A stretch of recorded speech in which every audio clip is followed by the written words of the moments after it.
Welcome to the Money Bear podcast. Today I've got my friend Meggie Palmer on. Meggie, I'm so excited to have you here. Well, I'm just excited to be here, and this is going to be a super fun chat. So I'm pumped. I'm pumped for this. Yes, and Meggie, if you may have already recognized, is originally from Australia, but she's currently living in New York City. Yep. And how long have you been in New York? You know, it's a good question. So I migrated to the United States, I want to say 6 years ago, and we went straight to NYC, and we haven't left. It's funny because we'll talk about this later. I always wanted to live in SF because I have an app, and I was like, tech, yeah, San Francisco, California. And now, obviously, I'm very happy that I live in New York. No shade on Cali or SF, but yes, New York City for 6 years. Yeah, not quite a local, but you know. Right. But I mean, you have like those tech opportunities pretty much wherever you go. I feel like anywhere in the United States, when you're focusing on tech, you're in a good position, and New York is so easily accessible for everybody. And it feels like everybody goes back and forth between the two places. But Meggie, how would you, like, I'm so curious with all the different things that you do or have done, what is your elevator speech? How do you explain to people who the legendary Meggie Palmer is? Well, that's a very kind introduction. So listen, my backstory is that I spent 15 years as a journalist and foreign correspondent. And then basically I got screwed over on my pay. It pissed me off. And so then I tried to figure out how to solve that problem. Fast forward, here we are today. I founded Pep Talk Her. And that's what I do now. So we'll dive into the details a little further, but Pep Talk Her, basically, we're on a mission to close the gender pay gap. And we do that in two ways. Primarily through supporting our consumer audience of 60,000 professional women to get paid more and to get promoted faster. And then on the B2B side, we work in-house with really large, progressive, companies that want to be employers of choice. And we help support them to make sure that they're getting that diversification of the leadership pipeline. Because yes, there's a gender pay gap. There's also a leadership gap. And it sucks on many fronts, but it also means that those companies that aren't taking it seriously are making less profit. I love that. And I love that you're tackling it from two sides, because it is important to attack both ends of it. And I think it's so easy to only focus on like what we as individuals can do, but really change has to happen at a corporate level in order for it to really happen, truly happen. So you mentioned that you got into this because you found out that you were getting royally screwed over when it comes to your pay. Can you kind of tell us about what was that experience like? How did you discover that? And what was the process that you went through to try and remedy it? Yeah, so you can tell from my accent that I'm an Aussie. And so I started my career in journalism there. It was awesome. I got to as a journalist, it's such a privilege because you meet people at their best moments, like when they're winning an Olympics or winning an election or whatever. And then on the flip side of that is, people give you a window into their lives during those awful days too, right? During car accidents, war zones, natural disasters. And so I was not always, but a lot of my time was spent on a plane, flying into the Nepal earthquake, or I went into Syria to interview Bashar al-Assad.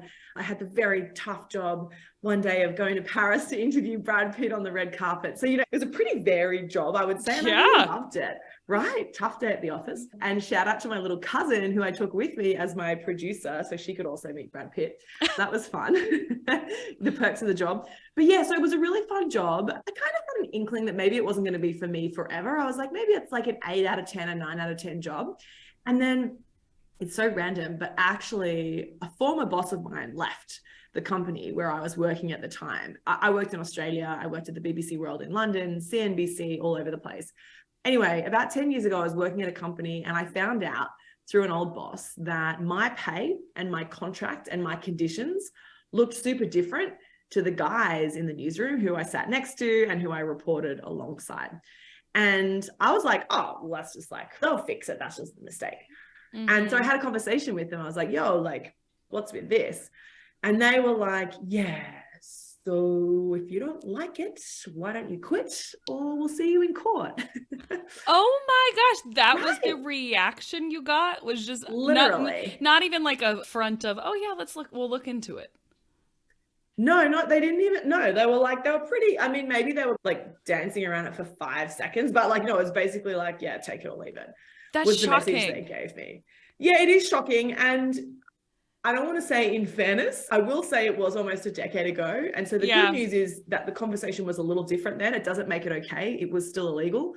But the conversation has progressed a lot since then. Having said that, I know that this still happens to men and women, by the way. So, you know, we've made progress, but there's a heap more progress that has to be done. And so I was just kind of like, are you kidding me? Like, absolutely not. And I had savings. I'm lucky my mum taught us from a young age to always put a percentage into savings. And so I wasn't investing then, but I was saving in cash. Now that I think back about the cash I was holding, that's a whole nother story. But I was saving. I knew I was really good at my job. I'd won awards. Like, I had a great network. I was always going to get a great job. I was really confident. And so I was, you know what? Like, I actually can take up this fight because I'll be fine. And I was just sort of like, what if I was pregnant? Or what if I had 3 kids? Or what if I was the primary breadwinner or a mortgage? And like, I couldn't afford to have a tough conversation for fear of losing my job or my livelihood or whatever. So because I kind of had none of that fear, in a lot of ways, that empowered me to kind of take it on, right? And it was super stressful. I wouldn't recommend it on the one hand, because it was like I got anxiety for the first time. I couldn't leave my apartment for a while because I was so stressed. But I don't regret it because, of course, it was the right thing to do. And also, it's the reason that we're friends. It's the reason that I'm chatting to your community today, to support them so that it doesn't happen to more people. And so that everyone listening today can learn something and then pay that forward to your niece, your sister, your bestie, your work bestie, your boss, whoever. Because I really believe that it's through ripples of change that like we can build tidal waves and really, you know, make progress happen a lot quicker than it would otherwise. Well, truly. And had you not gone through that experience, I mean, Pep Talk Her may have never been founded. It wouldn't have inspired you to then, you know, serve 60,000 people in your community. So it's like, you know, it all happened and you took advantage of it in a good way, but it's still just wild. And 10 years ago, so I don't even know, what age range were you in? Good question. I was in my mid to late 20s. Mid to late 20s. So, I mean, that's pretty scary to go up against something like that in your mid to late 20s, just being like, oh my gosh, it's me versus this massive company. And, you know, hopefully this works out. So you were still in Australia at the time. What was the decision factor in moving to the States? So a big part of the reason why I wanted to move to the United States is because I love Australia and it's home and it's awesome. And shout out to any of your listeners in Oz, especially if you're from Queensland, which is where I'm from, a farm out there. But at the time, you know, to talk about the gender pay gap was a bit like, ooh, taboo. Or to talk about feminism or to openly say, yeah, I'm a feminist, it was like, ew, you know what I mean? And I think there's still some of that exists in other parts of the world. And of course, that still exists in New York and America. But I really felt at the time that the conversation was much more progressed here in a funny sort of a way. That was before we had a change of government, before you all had a change of government here. But it just felt like there was more progress, there was more possibility, the conversation was more progressed. And frankly, the opportunity was bigger here to make a bigger change because Australia is small, right? Like it's like 25, 30 million people. It's a small country, which has positives and negatives. And so I just kind of wanted to get involved on a bigger scale. Impact is the core value behind our business, and that's what we're trying to do. And so purely from a size standpoint, it made more sense to impact more lives here in America. Okay. And so then when you were making the transition from Australia to the United States, had you already founded Pep Talk Her, or where did Pep Talk Her come in along the journey? Yeah, so I kind of started to think about when I went through that whole kerfuffle with the former employer, which wasn't ideal. I was then like, okay, it is what it is. Eventually the dust settled on all of that. And I was like, it just became an organic thing probably. And I want to hear more about how you initially started, but it was just like a chat with friends. I was like, make sure you don't do this. Or if this ever happens, make sure you put it in writing, or make sure you have a witness in that meeting, or like, this is the best lawyer to call. Like, I just kind of started to like pay it forward, like talking to friends and whatever, friends of friends of friends who would call me. And then it just got a lot bigger than I could handle. I was like, I actually I can't do 8 calls a week. Like it was too much on top of my next journalism job. So then I was like, okay, there's something here. It's not just me. I'm not the weird one out. I'm not the odd one out. You know, there's more people who are struggling with this bias. There's more people being bullied in the workforce. Like, and again, I want to acknowledge that like, as a, you know, middle-class white woman, to experience discrimination for the first time in my mid to late 20s, like what a privilege, you know, and I know that so many folks listening today have been living with that your entire life. And I hadn't, honestly. And so I was very naive and very privileged to have gone so far in my life and career before I really had a first-hand veil was peeled back essentially. Yeah. Right. It was like the blinkers were taken off, you know, for any horse folks listening. So And then I was like, well, if it's not just me and I'm not the only one who's naive about this stuff, like there's something bigger here. And so it was like a side hustle thing while I was still a correspondent making documentaries and stuff. And then it just kind of grew. And then I had another business, actually. I had a media training company and that was making money and that was cool. And that's what actually financed me to leave journalism. So that was my kind of parachute. I was like, worst case scenario, I'll make 60 to 80 grand a year off this little media training company, which is like easy money. That's what I said too when I quit. I was like, okay, worst case scenario, I'll make $60,000 and it'll be okay. I'm okay with that. So I love that. Right. And it kind of gave me comfort. I don't know, was that the same for you? It was like, I was just less stressed because of that. Yeah, I knew that I could survive off of that. Like I knew that I would be okay with that. Yeah, I knew I could pay the rent. I knew I could like hang with my friends. I wasn't going to be doing anything fancy, but that was cool, you know? And so it was really building the business and making a lot of mistakes and all those kind of things. And that media training company set me up so well for Pep Talk Her because I was like, oh, I already know how to build a website. I already know what accounting software to use. I already know how to like structure emails to clients. So I kind of had my training wheels on that first business, and shout out to anyone else who has a side hustle or has got their training wheels on right now. It's all part of the journey and it all adds up to the awesomeness that will be your future. So so then I realized that like actually women wanted help. They wanted help. They wanted to fast track their success. They wanted to have support and frankly be given a pep talk to know that firstly, it's okay to ask for more. And secondly, there's a way to ask that's really going to set you up for success. There's a way to ask that's going to sabotage your career. And there's a way to ask that's going to make them actually think even more highly of you, even if for whatever reason they have to say no to the pay increase request.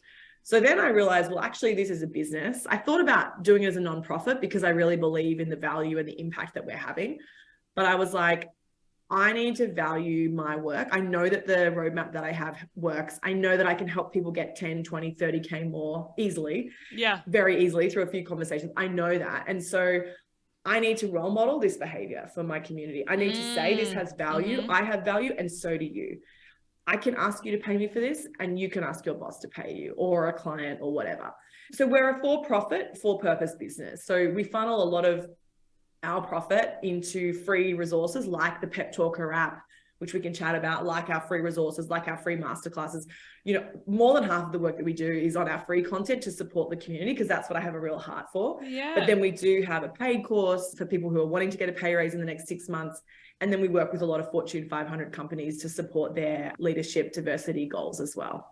Amazing. That's why when I was like, let me have you give your elevator speech real quick, because it's like you've had such a interesting journey. And it's like, I love hearing this surprise media company that I didn't even know you had. And you're like, oh yeah, and then I did this. And then mind you all, she's also a mom, a new mom, just had a baby in the last year. Very cute. So baby. I'm glad you think your baby's cute. That's important. Yeah. I mean, although I don't want to be that person who's like, he's so cute, but I'm kind of that person. Like, he's really cute. You're allowed to be that person. You have a really cute baby. That was cute. She's like, oh, he's just so cute. Like, I'm glad. Cute. That's good.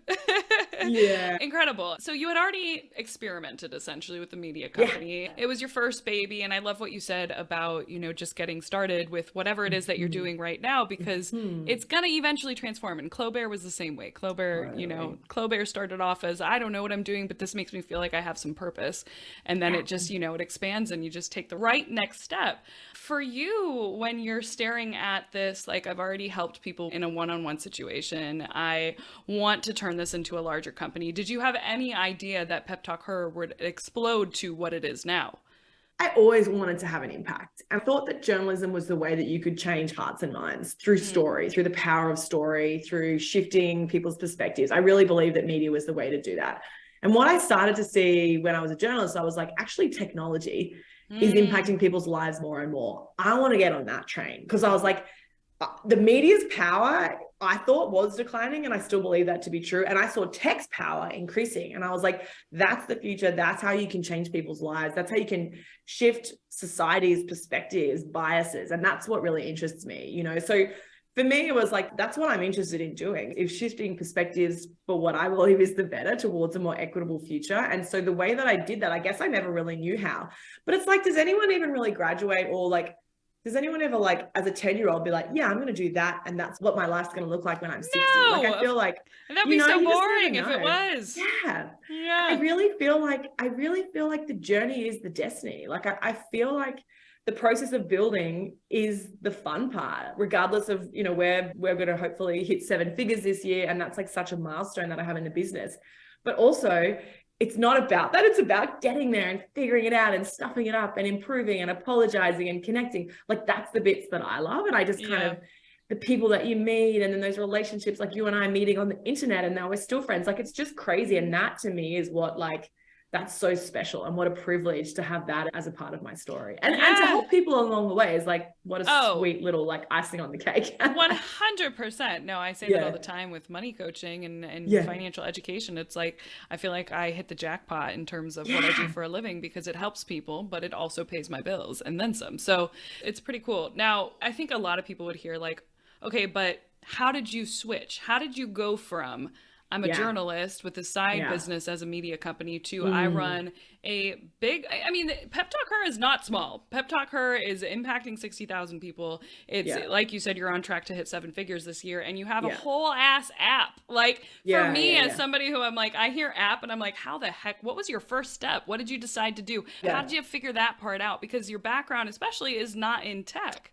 No, not at all. So for transparency, I studied business at university. I studied business and I studied journalism with a major in public relations, marketing and advertising, and Italian. Oh my gosh, that's a lot of things. Parliamo Italiano. I digress. So I still do not know how to code. I do not know how to code. I'm like okay with tech. I'm not like in terms of like setting up the Ethernet in our house. That's not my zone of genius. My partner Ryan does that. But like I'm okay with like the apps and the connecting and the Zapiers and the Squarespaces. But like I don't know how to code. And I knew that. And I was like, I want to be in tech. That's where the impact can happen. I want to close the gender pay gap using tech. And some of my mentors at Ivy League colleges and stuff were like, you can't do that. It's impossible. And I was like, cool, I want to do it anyway. Cool, I'm going to keep doing it. You just encouraged me to I'm going to continue. ignore you. Yeah. And in the one hand, they're right, because, you know, to close the gender pay gap, the United Nations reckons we're looking at 100 to 200 years before we get there. That's which so is depressing. Like, what? I know, so annoying.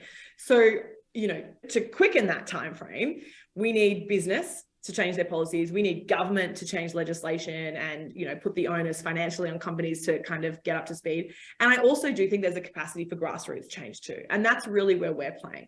So the app, I was like, I want to build an app. I want it to be tech enabled. I want it to be easy for people to like figure out their value using an app. And so I enrolled in an accelerator in Sydney where I was living at the time. I can't remember how much I paid. It was maybe $1,000. It wasn't cheap. Maybe it was $2,000. Maybe it was $800. Anyway, it seemed like a lot of money at the time. And I was like, I'm just going to do this, because if I don't do it, I'm never going to do anything. And I'm one of those people, I need accountability. Yeah. I've paid for accountability coaches in the past. Like I really need someone kind of kicking my ass. And so journalism was good for me because there's like a deadline every day, like in TV journalism. So I did this accelerator as an accountability, but also to learn. I didn't know what iOS was. I didn't know like my Java from my whatever, my different Ruby on Rails languages. So during that accelerator, it was really helpful. And I also met someone who would eventually become my product manager. Shout out to Alex if he's listening. He's an absolute angel. And he honestly kicked my ass too, because I went through the accelerator and it was kind of a community and that was kind of cute, but we had no tech. And Alex and I ended up both living in New York at the same time. And he's like, what are you doing? Can you hurry up and build the app? And I was like, bro, like, I don't know how to do it. And I also don't have 10 or 20 grand to afford to do it. And he was like, no, I'll help you. We can do it for $8,000 or $9,000. And I was like, really? And he was like, yeah. And so he helped me. We went to the pub with a napkin. We drew out some stuff. He connected me with his developer. He communicated with the developer, which I think the developer still wishes was the case, because I'm probably a bit annoying. I'm not as good as that stuff at Alex. But yeah, he helped me. And so I would tell him the vision and he would translate it. And really, if you want to get into tech, anything's possible. Like you can communicate so you can build a tech product, because there's really smart people out there who can code, who can develop, who can integrate. If you can talk to them, you know, other people can help you translate, and a product manager helps that translation. So Alex translated it for me to the developer. We made it happen. We tested it. It was bad. It got better. And yeah, it's available now. The PepTalkHer app is on all of the Apple stores. Apple's featured us, Google's featured us, which is very kind. So it's kind of like a period tracking app, except instead of your period, it tracks your career. Or like, you know? Kind of like, I gotta like write down the exact moment you said that so we can make a reel out of that, because that's hilarious. It's kind of like a period tracking app, but for your career. I love that. Tell me more. So exactly. So, or, you know, you can also, so it's a period tracking app, except it's for your career instead of your cycle, or you can think about it as a Fitbit.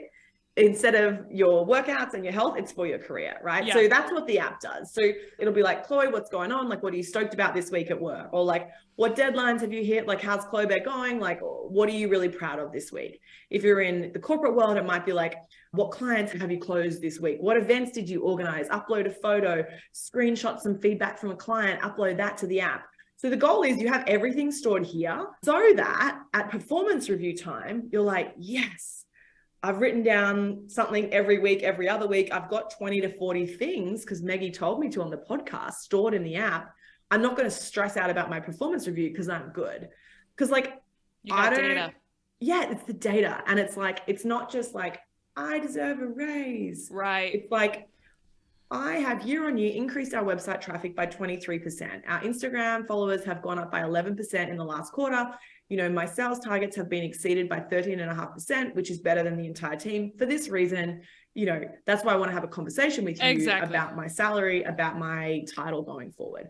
It's like you're putting meat on the bone. It's not enough to be like, hello, please can I have a raise? Right. No. Well, and that's what I talk about all the time is the way that I was able to significantly increase my 9-to-5 income was exactly that. And I think we think that people are paying attention to what we're doing a whole lot more than they are. So to come to, and I think that's why so many people come to their annual review thinking that, oh, well, my boss knows what I did.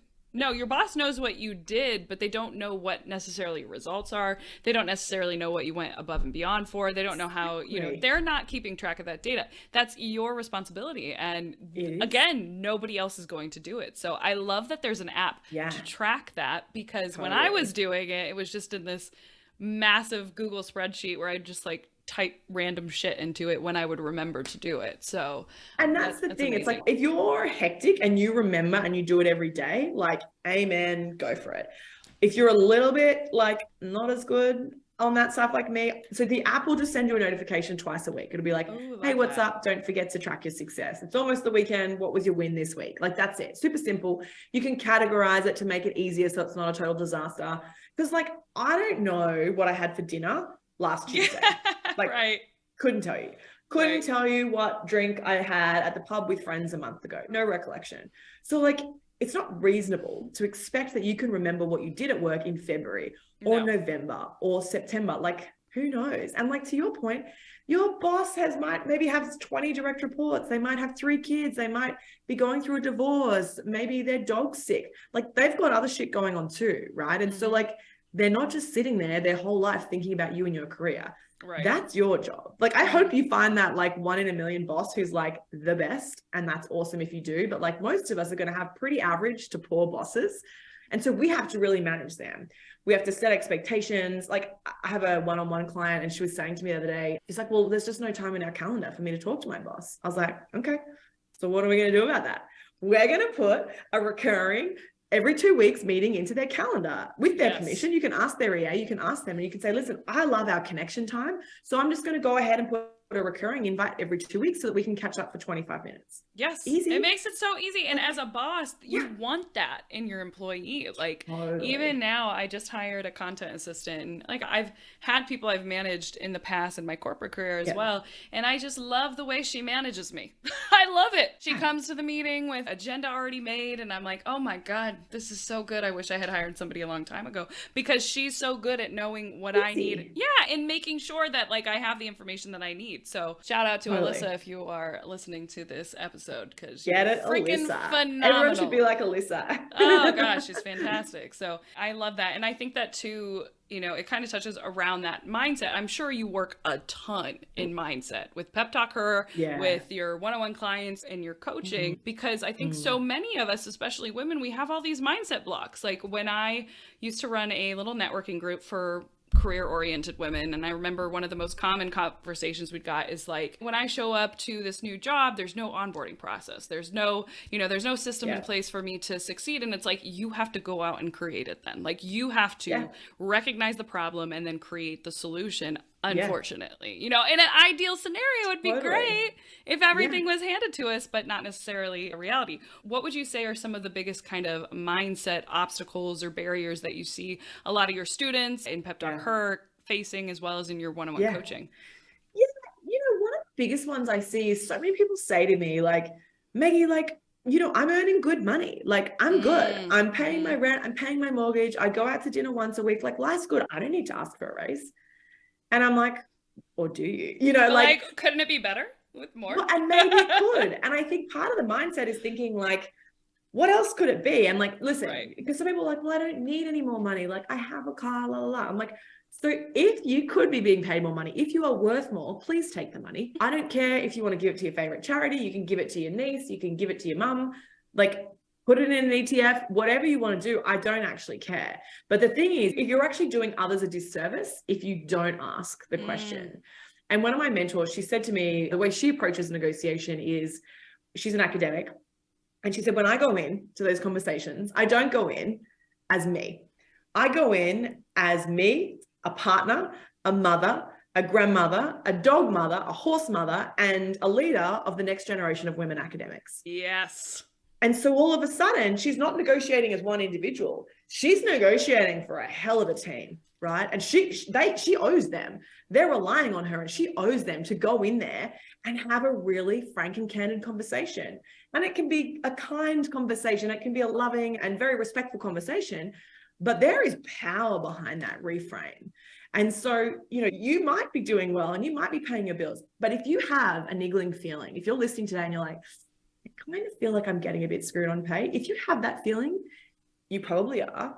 And it's okay for you to ask. It's okay for you to ask the question. That's one of the biggest things is like, so many folks say to me, Chloe, like, they're just like, I don't want to ask. I'd actually rather everything be happy. Like everything's like dandy, like, yay, we're all happy families. I'm just like, I love my boss. I don't want to rock the boat. People don't want to rock the boat because they're afraid of what will happen in that conversation. Yeah, and or not being liked, right? Like even just the people pleasing. Totally. Yeah. And like, hello, people pleasers. I'm one of them. I hear you. I hate it when people don't like me. My partner spent a long time in politics and he's like, yeah, there's definitely people that hate you. And I'm like, what? And he's like, yeah, and there's people that hate me as well. And I was like, what? And he's like, heart shattered. Yeah. Yeah. And he's like, but there's also so many people that love you and that love me. And there's a lot of people that like you and that like me. And it's okay. You're not everyone's cup of tea and that's cool. And I was like, what do you even mean? Like, it's taken me, I'm still not fully processed that part. Like I really struggle with that. And so that might resonate with some people listening today, you know, like, but here's what I would say is like, it's also the fear piece, I think, of like, well, what's going to happen? Right. Like, what is going to happen? And I can tell you right now what's going to happen in that negotiation conversation. There's 3 alternatives as to what's going to happen. I don't care what industry you're in. I don't care what country you're in. Like, they're either going to say yes, they're going to say no, or they're going to say maybe. That's it. Like, that's the only thing that's going to happen. Like, the world will not stop spinning, you know? You're not like, going to lose your job. I think that's one of the things people think is going to happen is it's like, you think you're going to lose your job. You're going to think that they think you're ungrateful. They're not going to like you anymore. And I think that there's so many things to unpack with that, because I do think that women struggle with that more of asking for more, and obviously with the wealth pay gap. And it's the way we're socialized as well. Yes. Oh, 100%. Right. And that's not to say that men don't struggle with that as well. I just think that on a larger scale, but it's a hard thing to navigate the fear when you're doing it by yourself, and to really work through those limiting beliefs that even prevent you from wanting to ask for more. Because like, as you said, so many women are just like, oh, I'm fine, I'm good. But like, where is that coming from? Because we all know that more money creates more freedom, creates more opportunity, creates more power in terms of like what you want to do with it. So if you were getting underpaid, even if you were happy with where you were at, wouldn't you want more money? And if the answer is no, I feel like there's a lot of like breaking down into it to figure out, okay, well, what's going on in your mindset? What's preventing you from saying, yes, I want more money? Well, and I also think like none of this is our fault, by the way. Like, you know, we've been served like messages from like Teen Vogue and like movies from the 90s and like our grandparents and our aunties and uncles and our parents. Like, you know, an interesting fact / horrendous fact is that actually the gender pay gap starts in childhood. It starts at the age of 7. What? Because so there's been 3 separate studies in 3 separate countries that have shown that little boys get paid more allowance, or pocket money, which is what we call it in Australia, more allowance than little girls, like from the age of 7. And it's not because parents are assholes.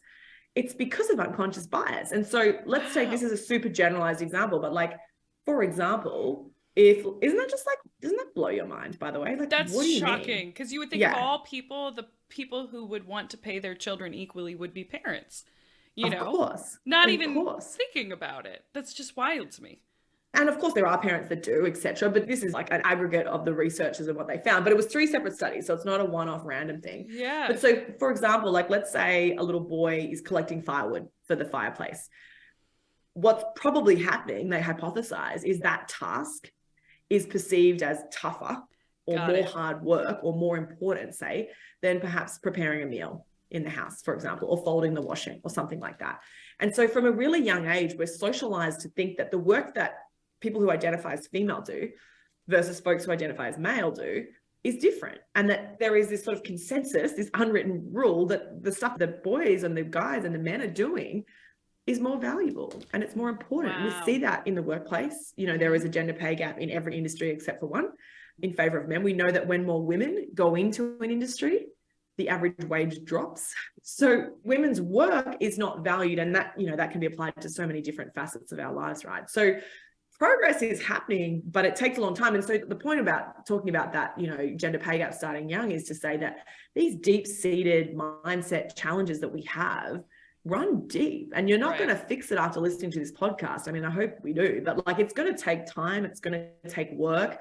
It's like, if I wanted massive muscles, I'd do these ones at the gym for a day, for a week, for a month, and nothing would happen. But if I flex that muscle every day for 6 months, like, you better believe those biceps are getting massive and they're getting strong and they're like looking ripped, So it's the same thing with your mindset. Like, you got to flex that muscle of like getting comfortable asking the question, getting comfortable putting yourself out there and maybe asking a question in a meeting, getting comfortable putting a calendar invite in your boss's calendar to have a catch up every month or every 2 weeks.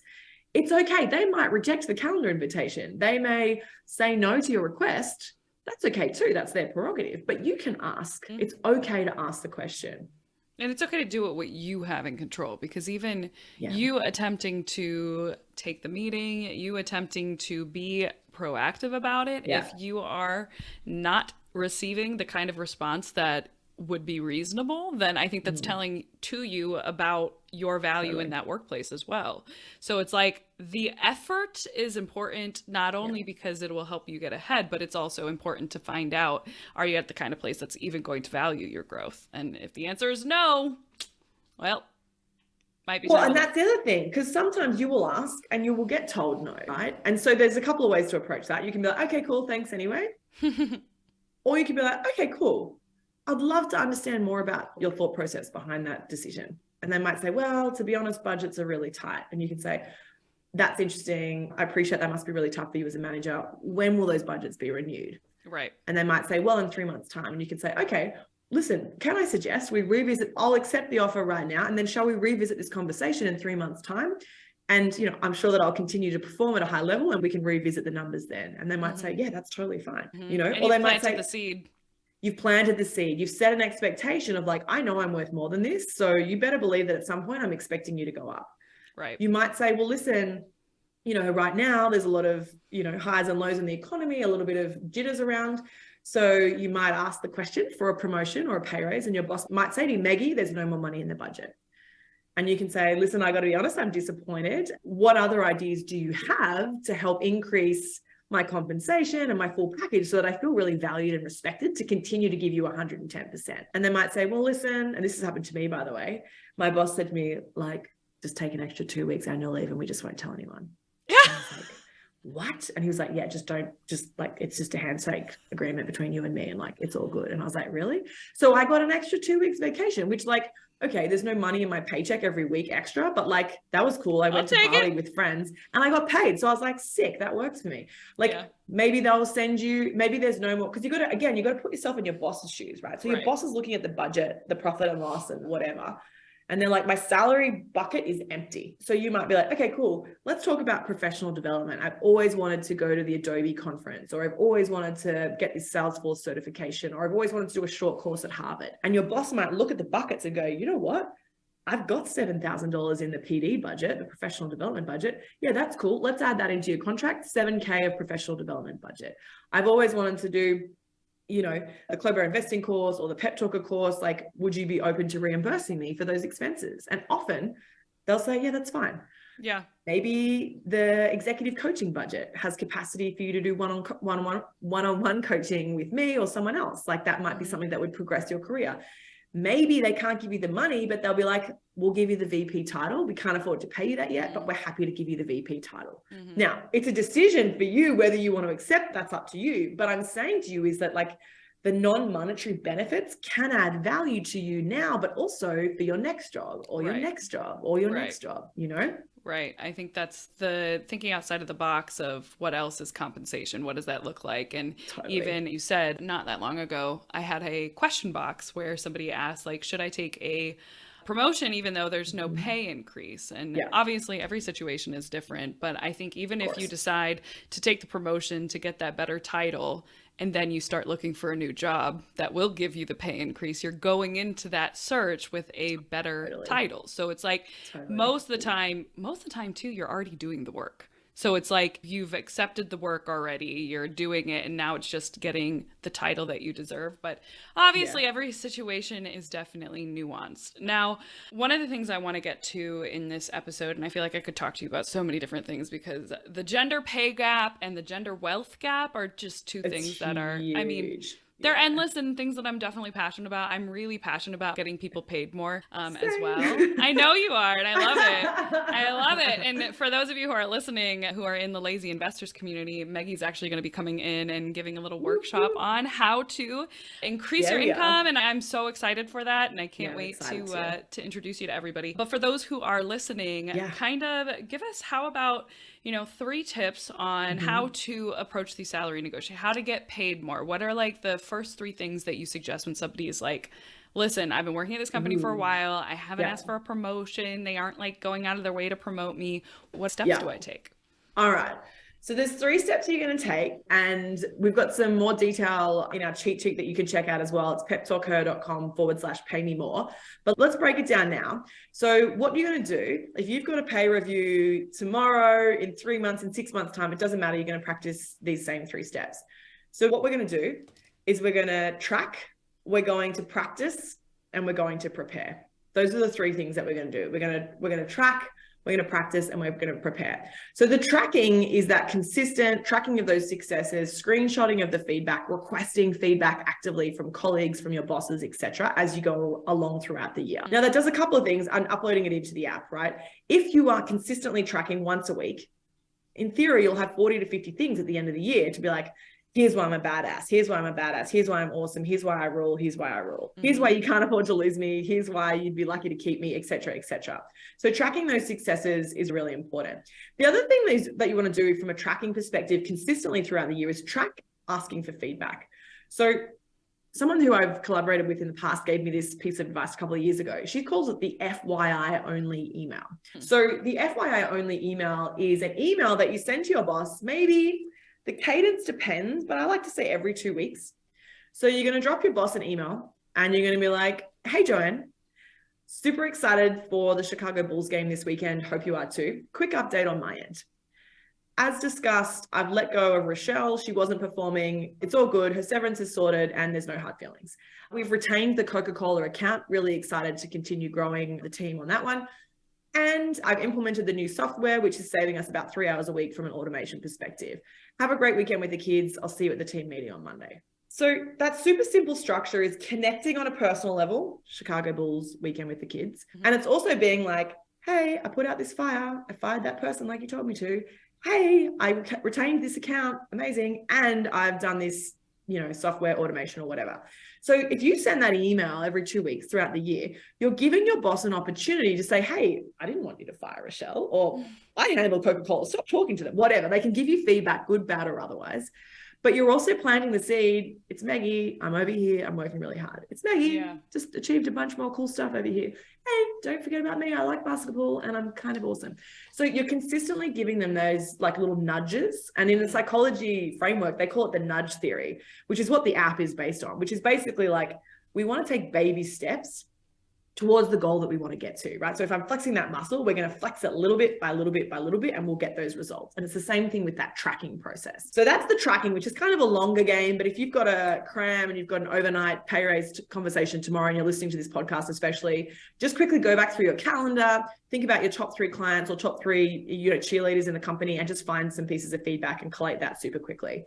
So then the second thing that you're going to do is you're going to practice. So I don't want the first time that you negotiate to be your salary. Like, it's too high stakes, it's too stressful. So here's what we're going to do. The next time you're at a big box store or a big supermarket, like one of the big chains, don't do this at a little small business, but the next time you're at a Walmart or you're at a Whole Foods or you're at a Woolworths, whatever, I want you to go to the candy aisle and grab your favorite candy. Mine would be Lindt chocolate. Love that. And then you're going to wander up to the checkout and you're going to be like, hey, how you going? I'm just going to grab this chocolate. I also just wanted to ask you, would it be possible to get a discount? I like it. And what do you think is going to happen when you ask that question? They're going to say yes or no, but most likely no. Most likely no. You're probably going to blush from embarrassment. You're going to hate that you ever listened to this podcast. You're going to hate that I ever told you to do it. But you're going to ask the question, and I'm here to tell you that the world will not stop spinning. Yes. I love that. Have you seen on TikTok, there's like the trend of doing a challenge. I don't remember what the challenge is, but it's all about like making yourself uncomfortable to try and break these, like, and like people will do ridiculous things. Like the one video that stands out in my mind is a woman put her yoga mat in a busy intersection, like on the sidewalk, and just laid there. Love that for her. And it was just a practice in being uncomfortable and getting over that. Being uncomfortable, taking up space, asking the questions, being comfortable, being uncomfortable, being comfortable with silence, being comfortable being told no. Like, all right, I take my Lindt chocolate. The lovely checkout person says, oh, we actually don't do discounts. But if you're a pensioner, I could give you 10% off. So bring in your grandma next week. Like, we've had students who've done this exercise, and sometimes they're like, I guess I could give you the student discount. Sure. That happened with one of my students. She went to a clothes store and they were like, you're a weirdo, but okay, I'll give you the teacher's discount. Great. We'll take it. And this is an exercise that, I know you and I are both passionate. You can ring your cell phone provider. You can ring your internet company, credit card company. Ask the question. Like, often they'll be like, yeah, we'll refund you that late fee, or yeah, we'll, put you on a better plan. But even if they say no, it's not a waste of time, because it's taught your brain and your mindset and your neural pathways that it's cool for me to ask. And I actually don't mind what the outcome is, because my life's not going to be over. This is a practice. This is a practice that I am getting into of very politely, very kindly asking the question, and I'm just going to see what happens, because I'm not in control of the response. Yeah. I'm in control of preparing and asking the question, but the response is out of my control. And I think getting used to the fact that practicing having really kind conversations that are still asking hard questions or putting in place firm boundaries is really important. Doing that in a low stress environment. I don't want you to practice that with because it doesn't matter. Whereas if you get super awkward in a conversation with your boss, it's not the end of the world, but it's not ideal. I would prefer that you kind of walk in there like with a bit more confidence, Right. I love that. It's such a practical tip too. That like somebody literally can go do after listening to this. And also, when you're at the candy aisle of the supermarket, please take a photo and tag Chloe and I, like just tag us on the IG, on the TikTok, on all of the things. Tag us, because we want to see, we want to like celebrate you. We want you to like film yourself, do selfie mode and film yourself afterwards and tell us like, how are you feeling? How did it make you feel? Did you blush? Did you feel sick? Was it like totally fine? And you're going to start asking for discounts left, right, and center. Like, let us know on social and tag us, Pep Talk Her, and of course, close handle too, because, the more that we can share this with other people and encourage other folks to do the same thing, the more that we can flex that muscle, get stronger in ourselves with our confidence. And then you'll start to see those outcomes succeed as well. And, the practice piece of those 3 steps is really like also have a hard conversation, do a practice, like a false conversation with your roomie or your mate or something like that ahead of time. I used to get dads to do like hardcore negotiation practices with me. I'm like, I would say to him, like, please try and make me cry, like be really harsh. Because then it's kind of like exposure therapy, which is, I guess, is similar to the TikTok thing. It's like, well, what's the worst that happens? Like I cry in front of my best friend while we're practicing on the couch. Right. Whatever. And it's like, it's so much better that you practiced and you cried in front of your best friend than crying in front of your boss. Yeah, because what actually happens, our brain doesn't really know what's like real versus practice real. Right. And so your brain actually develops resilience and becomes better at coping with those situations the more you practice. So not joking, do a practice conversation and just like get your friend to pretend that their name is Travis or Susan or whatever your boss's name is, and have that interaction and have some lines prepared. If they say yes, no, or maybe, what's your line that you're going to pivot? And by the way, you can write this down. You can take in a notepad. You can take in some notes. That's okay. You can refer to your notes. That's totally fine. Like I have a team, if they brought notes into the meeting, I'd be like, cool, they've taken this seriously. Great. Yeah. And it's not a test. It's not like you're not taking that SAT or whatever it is. Yeah. It's just a conversation. Right. It's just a conversation. That's what negotiation is. You know, it's reframing salary negotiations away from conflict and like scariness to a convo. It's a convo with your boss. That's it. 100%. You know? And ideally your boss wants to keep you and does value you. And so it shouldn't be this like game necessarily, but you know, approaching it in the right way. Just quickly to that point, you know, I think the other thing that's important, again, put yourself in your boss's shoes. Let's say you leave the company.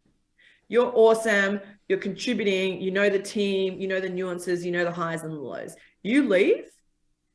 They have to replace you, which is annoying. They have to hire a recruiter, which is annoying and expensive, by the way. Like, you know, you're looking at 5 to 80K in recruiting costs, depending on your salary, maybe more. Like expensive. They have to onboard someone, which can take 3 to 6 months. So all of a sudden your boss is, you know, faced with this idea of like, do I really want to lose them and have like no one in the position for maybe 3 months, someone really junior or not very good for 3 months while they skill up? Like, that's annoying. It's actually easier, cheaper, and better for everyone if I give them $7,000 more or $15,000 more or $2,000 more, whatever the case may be. Right. So don't forget that actually you do have some power in this negotiation dynamic as well. I think often we forget that. Oh, 100%. And I think for so many of us who do work at large companies, the salary that we're asking for or the increase that we're asking for is like a rounding error for some of these huge companies, you know? So amazing. I love those tips. I did have one tough question for you that I'm like, I'm going to ask Meggie this one because it's one, anytime I talk about like my income journey and the things that I did, one of the most common like questions that I get as pushback is, you know, I talk a lot about anytime you can have numbers is helpful. Anytime you can bring numbers to the table, data to the table, that is so incredibly helpful. And a lot of times I'll get a comment from somebody in healthcare who says, that's not possible. We don't have numbers. Like as a nurse, what am I supposed to say? That I served this many patients or we were successful in treating them like this percentage of times, you know, that's not really something that we can track. What's your response to that? Or what's the workaround? You know, it's so interesting that you asked that. And I don't know if the same person follows you as well. I had a DM this week to someone on the Pep Talk Her Instagram saying the same thing, where they were like, they work in the healthcare space. It's the same for teachers who are on those very structured, or maybe you work in government and there's very clear bands and, you know, there's parameters, and in theory, it's very equal. And I actually have a lot of people say to me, well, I work in government, so there's no gender pay gap. Spoiler alert, there still is, just FYI. Even in teaching, in nursing, there is still a gender pay gap in favor of the men. In favor of the men, even though it's an overwhelmingly female industry, there is still a pay gap in favor of the men. So it is harder, make no mistake, in these industries, it's a lot harder. But it comes back to the preparation piece. You know, it comes back to, okay, I'm a band 4. How do I get to a band 5? And to your point, is it weird if I track the number of successful patients? I don't think it is. Like you can track that. Like, you know, sometimes wards, and I'm not a health expert, but perhaps there's like an average waiting time, or which people may have different opinions on whether that's a good thing or a bad thing. If there are metrics that do exist, you can keep track of those for better or worse. If your boss is measured on those metrics, you may as well give them the metrics that you're contributing to. Maybe there is feedback from clients, you know, like this mum and child came back to say, thank you so much for supporting them through their cesarean.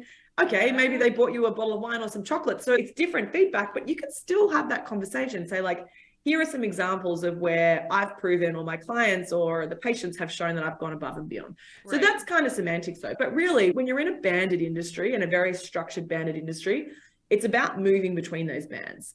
So how can you more quickly jump from this band to this band? Now, sometimes I appreciate that it's like a years of service thing. So it's like you have to have 5 years before you could get to band 5. Can they make an exception if you are an extremely high performer? Can they make an exception if you've done extra professional development opportunities? If you're routinely being asked to act up in those roles, it's worth having the conversation. Can you negotiate certain shifts? Right. Would you really love to work Sundays instead of Mondays for whatever reason? Is that something you could negotiate? Could you negotiate to go to the nurses conference or to the senior school teachers conference and the company pay your airfares, for example? Mm-hmm. Are there other things where you can negotiate? I'm not saying it's easy necessarily, but again, it's that broader compensation piece. Yeah, the holistic view of it rather than just my compensation. And also like side hustles as well. I think, sometimes it's like, okay, when you hit a roadblock, you either can choose to stay there or go somewhere else where that might be willing to give you a bump, by the way. Right. Or like, for example, one of my friends, she's a very successful doctor. One of the things that she was choosing between was the salary was more or less the same. It was the maternity leave that she could get. One was offering 4 days, I think, paid, and one was offering 16 weeks. Did you say 4 days? Yeah, I know. On top of the state leave, but paid by the company was 4 days. So as a doctor. Dude, don't even get me started on that. We need to do a whole podcast on how badly female and male doctors who want to take parental leave are treated. That's a whole nother episode. Jeez. But that became, that was a conversation. And some of these were private practices. So she said to them, like, what's your parental leave policy? So that became something that she negotiated. So that's not like money per se, but it kind of is a benefit. Well, it is a benefit. Oh, right? absolutely. So having a think about those kinds of things, it's not easy. I will say that there's a checklist on the PepTalkHer.com/pay me more. There's a checklist that kind of talks you through. There's like, I don't know, there's like 50 or 60 things. Like I've got tech clients of mine who work in tech and their companies pay for their pet insurance. Now that's probably not happening in the healthcare industry, but like there's a heap of stuff that you can consider. Mm-hmm. And then, if there's no room to move, it's about the pivot. All right, where else can you go? How else could you maximize your income? Can you, start to go through your wardrobe like I did recently and sell stuff on the reel? Can you start a side hustle? Could you do tutoring for folks who are also becoming nurses? Like thinking about it outside of the square is going to help your overall wealth journey as well. Yeah, absolutely. And even as you were talking, I was like, I feel like so often we overlook the simple ask of if we're not sure what metrics to track, asking, just being like, okay, you said no, or hey, I'm interested in moving into the next band or getting this promotion, becoming a director, whatever it is, and really formulating that plan with your boss, saying, this is what I want to happen in the next year. How do I get there? This is what I think I need to do. What would you add to this? What are the other things that you think I should be tracking in order to, progress towards this? So, and even to your point, I think, the other thing is asking your boss, like, for example, right now, there's not necessarily a heap of money getting flashed around. Maybe there's a way that you can see inefficiencies within the business, and maybe you could say to your boss, okay, I've heard what you've said. There's no more budget right now for my salary. If I can find significant cost savings, would you be willing to pay me a one-off bonus based on the savings that I can suggest for the business? I'll give you an example. One of my one-on-one coaching clients, she works in marketing and she's been working with this agency and they're pretty average and they make about $350,000 a year as a contract from this company. And they're rubbish. Like they're no good at their job. She's, been trying to manage them, been trying to coach them to get better. They're not getting better. So she's actually suggesting they bring that position in-house. So as a company, they'll net save about 220 grand. Now, I would love to tell you that they just give that to my client. They probably won't. But if she asks for a spot bonus or, it's possible to say, well, net, I'm going to save 220. I would love it if you could consider a $20,000 one-off bonus as recognition of my initiative that I took to really think about those cost savings above and beyond what was expected of me. Yeah. I would have never even thought about that. Right. Yeah. No, that is creative. And it is very proactive and it's solutions based, which I love. So the thought popped into my head when you had mentioned like starting a side business or starting something that you could eventually turn into something. And like, of course, we recognize that we're not promoting having 2 jobs necessarily, but when you're looking at, you know, your long-term wealth building journey, it is an option. And I think one of the things that holds people back from doing that is thinking that things like a marketing agency, things like that they see that were maybe at one point started as a small business as being so far ahead, so much more expertise, so much better than them. But then when you get into the space and you're existing in the space, it's constantly shocking how terrible these incredibly highly paid agencies, even these consultants and things like that, like getting deep into the world of really every career I've had at this point. I'm always amazed by how incompetent so many people are. And it's like, if you are competent and you are also likable, that is a superpower and that deserves to be paid. So I don't know, do you have that moment? I remember like when I had the media training company, I'd left journalism and I had the media training company. I think I had like this literally like a light bulb moment where I was like, oh, everyone's making it up. Like, oh, so many times. Everyone. Like, it's not like those tech bros that you see on CNBC or in like TechCrunch have it all together. They've got no idea. They're figuring it out. It's not like the girl bosses, on the front page of Forbes are like perfection humans, the secret for success. They don't. No. They're humans. They're trying, they're iterating, they're pivoting, they're failing, they're succeeding. Like, no one has a formula for success. Maybe Warren Buffett with his investing strategy, but like that's a whole nother conversation. But like no one knows exactly what they're doing. Everyone is figuring it out, and it's a journey. And I think, you know, whether you're a nurse, whether you're a consultant, whether you work in tech, like the most important thing I think, and I'd love to know your thoughts, is like having people around you can talk to. Because if you're like, I'm so sick of getting stuck on this government wage, like, is this all there is? Talk to someone else in another department. Maybe they have more budget. You could transfer, or maybe the public hospital down the road has bigger budgets because they do different shift hours. Like, if you don't talk to people, you don't know what's possible. And there's always other alternatives, you know? Oh, I wouldn't be where I am today without talking to people, without networking, without just building relationships. I feel like networking is like a frowned upon word, but all it is making, like having relationships with people, understanding what other people do. And there were so many points in my journey where I didn't know what I wanted to do. And I started out coming back. So I taught English in China for a couple of years. I was actually in Wuhan, China, oddly enough, before the pandemic. And when I came back, I was just terrified of applying to jobs because I felt like I had no skills. I felt like there was no way anyone would want to hire me. I'd be scraping by. There was no way I could like, you know, live. And in interviews, when I was starting out, I would be honest about my goals. And at the time, when I got my first job, my goal was to get as much exposure to as many things as I could, so I could figure out what I wanted my career path to be, what I was passionate about. And I said that in the interview. And obviously that worked because I was an early career person and they liked hearing that. They liked knowing that you've essentially got this Play-Doh that you can help form into whatever she's going to be when she grows up. But it was because I was so honest about, like, I am a sponge. I want to learn. I am excited. I want to build skills. And then I want the opportunity to pick my favorite and like pursue that. And because of that, I got into the perfect place for my first, I want to say 4 years, and the same afterwards. So it's just you know, you don't have to know what you want to do, but you have to know what you need. What do you need in order to potentially, you know, get to wherever it is you end up? Like, what's the next thing that you need? And sometimes that is just exposure, because it's not like you don't go to college and they're like, have you considered project management? Have you considered fundraising? Like, who knew those were career options? You know? 100%. You know, I'm going to be a journalist, or I'm going to be a lawyer. I'm going to be a doctor. Like, there's people, their whole job is to be a brand evangelist. There's people who sell widgets. There's people, like, it's fascinating. Like, you know, interior architects for WeWorks. Like, who knew that was a thing? Like, there's just all these incredible jobs that, you know, when we were younger or whatever, we didn't even know were possibilities. And now with the internet, like, it's more accessible. There are so many options. Like, even, you know, we think about the website Teachers Pay Teachers. There's a website where teachers upload their teaching plans or their lesson plans, and other folks around the world buy them. Incredible. Like, I'm not smart. Like, and they always trot out as an example of a teacher who's made like millions of dollars.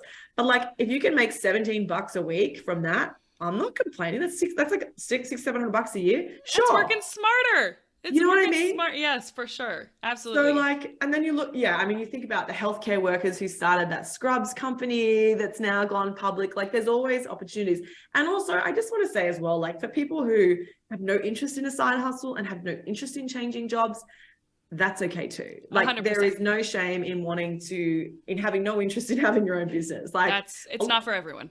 It's not for everyone. And then it comes to the point where, okay, that's great. This is the cap of what I'm going to earn. How can I invest that? How can I save that? How can I make that money work for me in a way that's really going to suit my lifestyle? And with the job that I've got and that I love, how can I make that work for me as well? Yeah. You know, so that my lifestyle, my mental health, my fitness is at a point where I'm super stoked on life. So just, I think like creating the life that you want is something that we don't always give ourselves permission to think about. But I would really encourage you to think about like a couple of years from now, what's the life that I really want? And for me, journalism wasn't the life for me because it was like living next to my phone under my pillow in case something else happened in the news cycle. And it was very stressful and I didn't want that. But it's like you have to take a lot of jumps and a lot of pivots and a lot of mistakes to kind of get to the point now where I just worked from Europe for 2 months. I worked from Australia. I worked from wherever.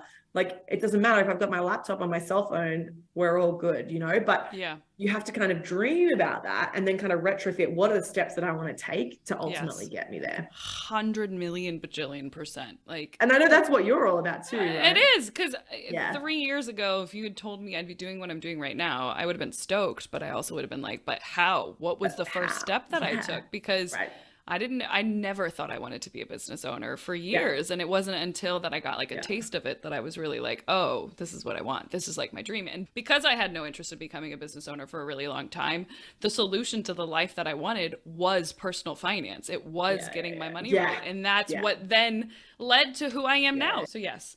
All right. And the first step might be even that you're listening to this podcast. Like that might be the first step. So if you are listening, like give yourself a high five and then subscribe and follow so that you keep getting these coming up in your feed and you don't even have to think about it. And subliminally, you know, it's just going to be working. It's going to be a magic. Positive. Oh my God, exactly. You are amazing at like subtle plugs. That was beautiful. That was wonderful. You are welcome. Amazing. All right, I have 2 fun questions for you before we let you go. But before we do, just shout yourself out. Where can people find you? Yeah, so say hi. And as I said, I'm quite serious. Like if you do any of these exercises we've talked about today, tag Chloe and I on Instagram at Pep Talk Her. You can find me on all of the socials, Pep Talk Her, HER. I'm on LinkedIn, Meggie Palmer. So feel free to add me. Let me know you listen to this podcast. Like I love to hear from folks out there. See me as a cheerleader. Like I'm rooting for you from the sideline. I'm really excited to hear what comes of this. And then, you can download the app if you feel like that's going to be helpful for you to track those successes. Pep Talk Her in the Android and Apple App Store.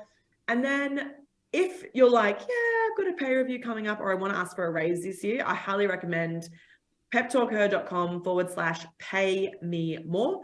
Our cheat sheet's super helpful. It's big and it gives you scripts and it gives you like checklists and stuff like that, thinking about like, what are some of those non-monetary benefits? How can you structure the conversation? So that'll really help you as well. Amazing. And we'll put all that in the show notes as well. All right. Thank you, Meggie. And I just want to shout out, she is incredibly approachable. You may see all of the things that she has accomplished and all of the cool stuff she's doing and think, oh my God, she's too intimidating, but she's one of the nicest human beings on the internet. So definitely don't be afraid to message her. All right. So fun question number 1. What's your very first money memory?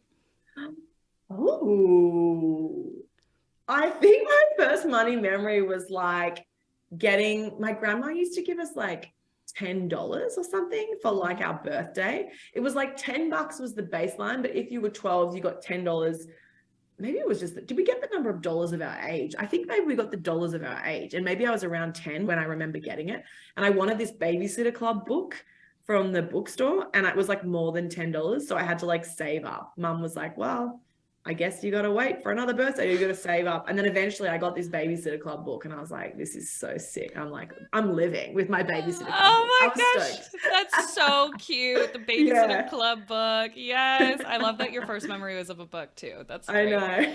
Awesome. And then the second fun question I have for you is, what is something that you're obsessed with right now? Either you're binging something, a podcast series, a show, a new drink. What are you obsessed with right now? Well, always Lindt chocolate, but we've really saturated the conversation with that. I mean, Ted Lasso, obviously, like little feel good. Also love a bit of Jason Sudeikis, but Succession as well, obviously for the intrigue. But then like, this is so boring, but also I'm just so obsessed with automating shit, like automating shit. And that comes to finances as well, like setting and forgetting when it comes to my 401k contributions, when it comes to like my investing, our mortgage payments, all that stuff, like automate. I'm so into it. Like, set and forget, be lazy, but be smart. I'm really into it. I love that. That's what I do. And I just feel like otherwise you're gonna do it. And then all of a sudden it's 6 months and then it's 6 years and you're still all in cash. So 100%. Automation in my business is like one of my biggest challenges because I'm not an automated, like minded person. So like eventually I'm going to hire somebody to do like all and figure out how to automate like tagging and stuff like that. But I figured it out, but I'm like, oh my God, this is such a huge hill for me to climb. Oh my gosh. That's like a whole job.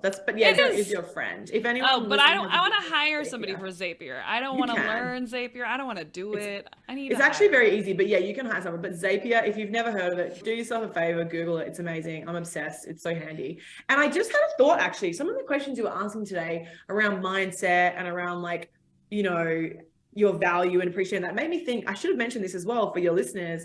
We run a free Know Your Worth challenge, and actually the next one's coming up. So it's probably a good timing if folks want to join that too. I live coach it. It's 5 days. I do the live coaching myself to support you to kind of know your worth, understand it, and then obviously ask for the question. Heck yes. Yeah, so you can check that out as well. It's PepTalkHer.com/challenge. That's coming up soon. Awesome. So that'll be fun.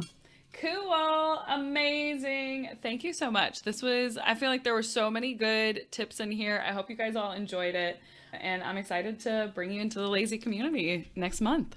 Definitely. I'm super pumped. And it's such a pleasure to meet you all. And thank you so much for hosting me. Let's get out there. Let's get lazy. Let's invest. Let's get the make money. The life that we've always dreamed of. Yeah. Hell yeah. Thank you so much for listening to the Money Bear podcast. If you've made it this far, do us a favor, take 2 seconds, rate, review, and subscribe.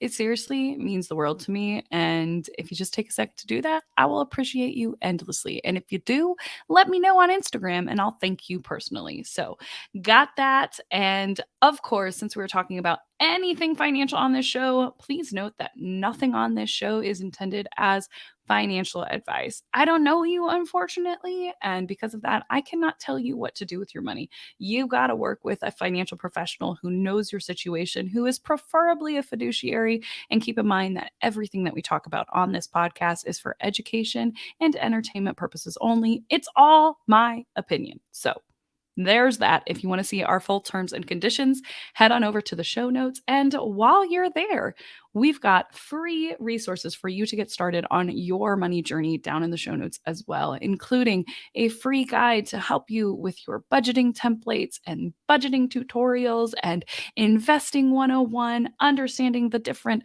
accounts that are out there. All that good stuff is inside of my free guide, which is also available at thelazyinvestorscourse.com/guide.